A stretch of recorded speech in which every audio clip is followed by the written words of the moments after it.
I'm making an NBA Jam inspired roguelike. Today, what we're going to be doing is recording shoe squeaks.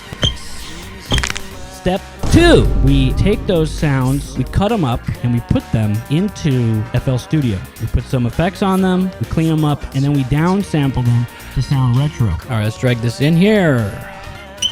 I mean, it kind of sounds like beat.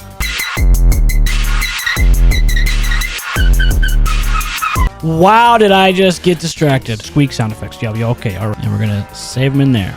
3, we already have the script for shoe squeak, but basically you don't want squeaking constantly. You kind of want it every now and then. We're squeaked up from the cheeks up. I will have this game up on Steam to be wishlisted. All the links are in the description.